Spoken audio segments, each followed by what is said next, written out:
ni les Écritures, ni les apôtres, ni Jésus n'ont, au moment que Jésus prend la parole en Matthieu 24, évoqué l'Église et son enlèvement. En revanche, il est écrit ceci, au verset 3. Et il s'assit sur la montagne des Oliviers, et les disciples vinrent en particulier lui faire cette question. Dis-nous, quand cela arrivera-t-il? Et quel sera le signe de ton avènement et de la fin du monde? À ceux qui confondent enlèvement et avènement, écoutez bien. Enlèvement, c'est l'action d'enlever. Avènement, c'est l'action de commencer un règne. L'Ancien Testament nous enseigne que la destruction de la terre par la colère de Dieu est une période de 7 ans, à l'issue de laquelle Jésus établira son règne pour 1000 ans. Est-ce que Jésus établira son règne avant d'avoir terminé d'éliminer celui qui règne actuellement? Jésus établira son règne sur la terre pour une période de 1000 ans après que le diable ait été vaincu, c'est-à-dire à l'issue de la colère de Dieu, qui est une période de 7 ans. Il est écrit en Apocalypse chapitre 20 à partir du verset 2. Il saisit le dragon, le serpent ancien qui est le diable et Satan, et le lia pour 1000 ans, et le jeta dans l'abîme, ferma et scella l'entrée au-dessus de lui, afin qu'il ne séduisît plus les nations jusqu'à ce que les 1000 ans fussent accomplis. Après cela, il faut qu'il soit délié pour un peu de temps. Voilà. Donc, relisons Matthieu chapitre 24, verset 3, où il est dit: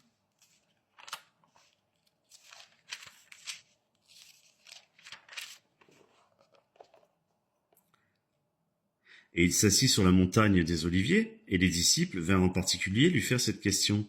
Dis-nous, quand cela arrivera-t-il, et quel sera le signe de ton avènement et de la fin du monde? Ici donc, les disciples, avant la crucifixion, avant la résurrection de Jésus, avant le Nouveau Testament, avant la descente du Saint-Esprit, avant la conversion de Paul, avant les débuts de l'Église, ils demandent à Jésus, selon ce qui est avant cela, avant Matthieu 24, donc qu'est-ce qu'il y a avant Matthieu? C'est l'Ancien Testament. Il lui demande, selon l'Ancien Testament, quels seront les signes de ton retour, qui annoncent que tu vas établir ton règne, ton avènement. Quels sont les signes à quoi nous reconnaîtrons que nous sommes en train de vivre la période pendant laquelle tu es en train de vaincre Satan pour établir ton règne? C'est ça qu'il lui demande. Les disciples juifs savent, selon l'Ancien Testament, que Dieu va faire vivre une période de trouble et d'angoisse à Jacob, à Israël, mais qu'il les en sauvera. Nous allons dans Jérémie chapitre 30, verset 7, où il est écrit « Malheur, car ce jour est grand, il n'y en a point eu de semblable. C'est un temps d'angoisse pour Jacob, mais il en sera délivré. » Et on peut aussi lire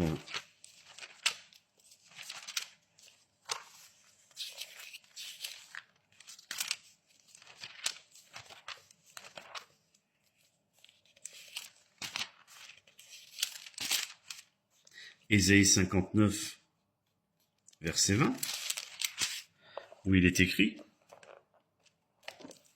Un Rédempteur viendra pour ceux de Jacob qui se convertiront de leurs péchés, dit l'Éternel. » Donc les Juifs savent ça, les disciples savent ces versets. Les disciples savent que cette période d'angoisse, c'est aussi la période pendant laquelle Dieu va détruire la terre et les incroyants.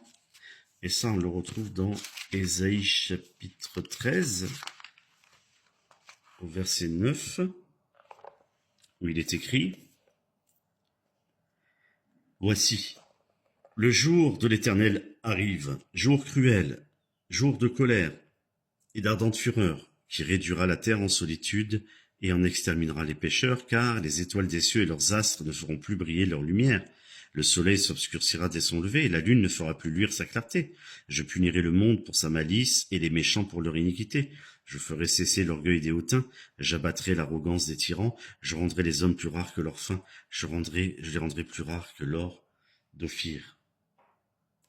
Donc les disciples savent qu'à l'issue de cette période, c'est une semaine prophétique, une période de 7 ans, 7 ans de la colère de Dieu, ils savent qu'à l'issue de ces 7 ans, le Messie va écraser les forces du mal et établir son règne. Donc ils lui disent, cette période de 7 ans que l'on attend, pendant laquelle tu vas vaincre le mal, à quoi reconnaîtrons-nous que nous y sommes? Parce qu'actuellement, nous sommes sous l'Empire romain, nous sommes dominés, nous sommes écrasés. Est-ce que c'est ça? Et là, Jésus va leur dire, non, il y a des signes forts, des signes puissants. Nous avons lu dans Jérémie 30, verset 7, qu'il est écrit « Malheur, car ce jour est grand, il n'y en a point eu de semblable. » D'accord? Donc les signes qui vont accompagner les 7 années de la colère de Dieu vont plonger le monde dans un jour d'angoisse comme jamais il n'y en a eu dans l'histoire. C'est un temps d'angoisse pour Jacob. Alors ceux qui vous disent que ce sont les signes avant que Jésus revienne et qu'il enlève l'Église, ils comprennent rien aux Écritures. Et ils prophétisent en tordant la parole, selon eux-mêmes et non selon Dieu. Le livre Apocalypse nous dit la même chose que les signes que Jésus donne en Matthieu 24. On retrouve des signes similaires. En Matthieu 24, il est écrit, au verset 1, que c'est Jésus qui parle. Comme Jésus s'en allait au sortir du temple, ses disciples s'approchèrent pour lui en faire remarquer les constructions. Mais il leur dit, etc. Donc c'est bien Jésus qui parle dans Matthieu 24, verset 1. Et Apocalypse, chapitre 1, verset 1, c'est aussi Jésus qui parle. Révélation de Jésus-Christ que Dieu lui a donnée pour montrer à ses serviteurs les choses qui doivent arriver bientôt. Alors, dans le livre Apocalypse, qu'est-ce qui se passe? Au chapitre 4 de Apocalypse, l'apôtre Jean est enlevé de manière spirituelle dans les cieux. Après cela, je regardai, et voici, une porte était ouverte dans le ciel. La première voix que j'avais entendue, comme le son d'une trompette et qui me parlait, dit « Monte ici et je te ferai voir ce qui doit arriver dans la suite. » Qu'est-ce que nous retrouvons ici?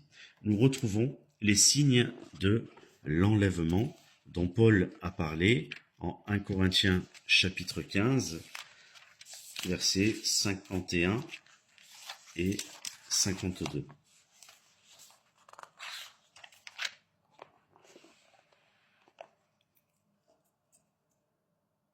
Voici, je vous dis un mystère, nous ne mourrons pas tous, mais tous nous serons changés en un instant, en un clin d'œil, à la dernière trompette. La trompette sonnera et les morts ressusciteront incorruptibles, et nous serons changés. Précision ici, pour entrer dans le royaume de Dieu, il faut abandonner son corps de chair. Et on ne peut pas entrer avec son âme. Il faut aussi avoir revêtu un corps incorruptible, un corps spirituel, parce que c'est avec ce corps spirituel qu'on a vaincu la mort. Ce que je dis, frère, c'est que la chair et le sang ne peuvent hériter le royaume de Dieu et que la corruption n'hérite pas l'incorruptibilité. Voici, je vous dis un mystère. Nous ne mourrons pas tous, mais tous nous serons changés en un instant, en un clin d'œil, à la dernière trompette. La trompette sonnera, et les morts ressusciteront incorruptibles, et nous serons changés. Car il faut que ce corps corruptible revête l'incorruptibilité, et que ce corps mortel revête l'immortalité. Lorsque ce corps corruptible aura revêtu l'incorruptibilité, et que ce corps mortel aura revêtu l'immortalité, alors s'accomplira la parole qui est écrite. La mort a été engloutie dans la victoire. Si donc, dans Apocalypse chapitre 4, verset 1, l'apôtre Jean entre dans le royaume de Dieu, c'est qu'il est ressuscité. Donc il est en vision dans le futur, au moment de l'enlèvement.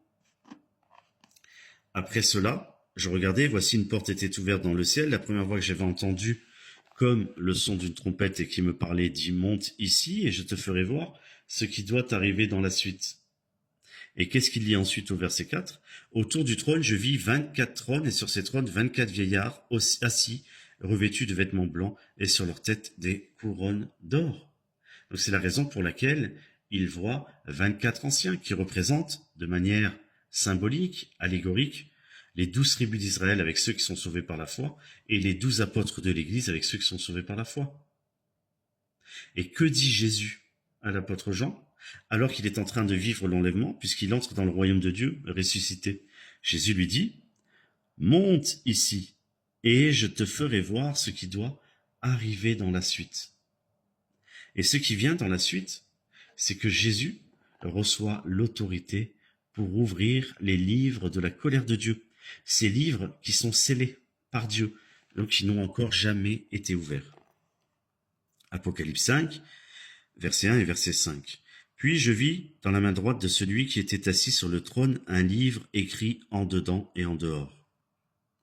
Et l'un des vieillards me dit, « Ne pleure pas, voici, le lion de la tribu de Juda, le rejeton de David, a vaincu pour ouvrir le livre et ses 7 sceaux. » Ainsi, Jésus, le lion de la tribu de Juda, qui a vaincu le monde, qui a vaincu le péché, qui a vaincu la mort, reçoit l'autorité pour ouvrir lui-même, puisque lui aussi est Dieu, pour ouvrir le livre et ses 7 sceaux. Beaucoup ne comprennent pas. Beaucoup pensent que les sceaux, qui sont dans Apocalypse 6, sont la persécution de l'Antéchrist et que 3 ans et demi après, au milieu de la période de 7 ans, Dieu vient venger ses victimes. Mais c'est pas ça du tout. Et ceux-là ont un voile devant les yeux, puisqu'ils sont sous les yeux. Il est écrit que Jésus ouvre les sceaux et que ces sceaux-là sont la colère de Dieu. Regardez bien. Apocalypse chapitre 6, verset 1, le premier, et les 2 derniers, 16 et 17. Je regardais quand l'agneau ouvrit un des 7 sceaux, et j'entendis l'un des 4 êtres vivants, etc. Donc, Jésus ouvre les sceaux de la colère de Dieu. Fin du chapitre. Et il disait aux montagnes et aux rochers, « Tombez sur nous, et cachez-nous devant la face de celui qui est assis sur le trône et devant la colère de l'agneau, car le grand jour de sa colère est venu, et qui peut subsister ?» Ici, les Juifs qui connaissent les Écritures, s'ils lisaient, ils reconnaîtraient dans les événements qui sont cités dans ce chapitre 6 d'Apocalypse, les événements qui marquent la colère de Dieu s'abattant sur la terre et que Jésus a rappelé, a mentionné en Apocalypse 24. Alors, maintenant, on retourne en Apocalypse 24 et on va comparer si les signes que Jésus donne ont un lien, un rapport étroit avec les signes de la colère de Dieu dans Apocalypse chapitre 6. Si les signes que Jésus donne dans Matthieu 24 sont les mêmes signes que dans Apocalypse chapitre 6, donc les signes de Matthieu 24 sont les signes de la colère de Dieu. Ce sont les signes pendant la colère de Dieu, pendant les 7 années de tribulation, et non pas les signes avant les tribulations. Matthieu 24, 5. « Car plusieurs viendront sous mon nom, disant, c'est moi qui suis le Christ, et ils séduiront beaucoup de gens. » Donc, il va y avoir des antéchrists, des personnes qui vont se faire passer pour Christ.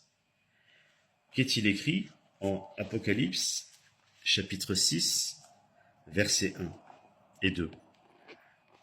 Je regardais quand l'agneau ouvrit un des 7 sceaux et j'entendis l'un des 4 êtres vivants qui disait comme d'une voix de tonnerre, « Viens !» et vois. Je regardais et voici parut un cheval blanc. Celui qui le montait avait un arc, une couronne lui fut donnée, et il partit en vainqueur et pour vaincre. Jésus ouvre les sceaux, et il va être chargé d'ouvrir tous les sceaux. Il peut pas ouvrir les sceaux dans les cieux et en même temps descendre sur terre. C'est pas le Christ. Et Jésus a une épée à double tranchant. Celui qui ressemble au Christ sur un cheval blanc, il a un arc. C'est l'antéchrist. C'est le faux Christ. Une fois que l'Église est enlevée au chapitre 4, l'antéchrist apparaît. Il faut que le Saint-Esprit ait disparu pour que l'antéchrist puisse être révélé et entrer dans sa fonction d'antéchrist. Il est écrit dans 2 Thessaloniciens au chapitre 2 que personne ne vous séduise d'aucune manière, car il faut que l'apostasie soit arrivée auparavant, donc que les Juifs se soient tournés vers l'antéchrist plutôt que vers le Christ, et qu'on ait vu paraître l'homme du péché, le fils de la perdition, l'adversaire qui s'élève au-dessus de tout ce qu'on appelle Dieu ou de ce qu'on adore jusqu'à s'asseoir dans le temple de Dieu, se proclamant lui-même Dieu. Ne vous souvenez pas que je vous disais ces choses lorsque j'étais encore avec vous, et maintenant vous savez ce qui le retient, oui, le Saint-Esprit, afin qu'il ne paraisse qu'en son temps. Voilà, parce que juste avant, le Saint-Esprit est venu enlever l'Église. à un signal donné, à la voix d'un archange, au son de la trompette de Dieu, descendra du ciel, et les morts en Christ ressusciteront premièrement. Ensuite, nous, les vivants qui serons restés, nous serons tous ensemble enlevés avec eux sur des nuées, à la rencontre du Seigneur dans les airs, et ainsi nous serons toujours avec le Seigneur. Consolez-vous donc les uns les autres par ces paroles. Donc l'enlèvement, et ensuite il est dit que nous savons ce qu'il faut, ce qui le retient. Hein. Il faut que le Saint-Esprit soit parti pour que l'Antéchrist se révèle. Donc après l'enlèvement en Apocalypse 4, monte ici, je te ferai voir ce qui doit arriver dans la suite. Donc dans la suite, Jésus ouvre les sceaux de la colère de Dieu, et le premier sceau, la première malédiction sur la terre, c'est l'Antéchrist qui se révèle. Et ça, on a vu, l'Antéchrist, c'est quelqu'un qui va se faire passer pour le Christ. C'est un faux Christ. Hein, on l'a lu dans 2 Thessaloniciens chapitre 2, 9. Il va se faire passer pour le Christ, s'asseoir dans le temple en se faisant passer lui-même pour Dieu. D'accord? Donc, c'est bien ce que Jésus nous dit en Matthieu 24. Car plusieurs viendront sous mon nom, disant, c'est moi qui suis le Christ, et ils séduiront beaucoup de gens, vous entendrez parler de guerre, etc. On va lire les autres signes.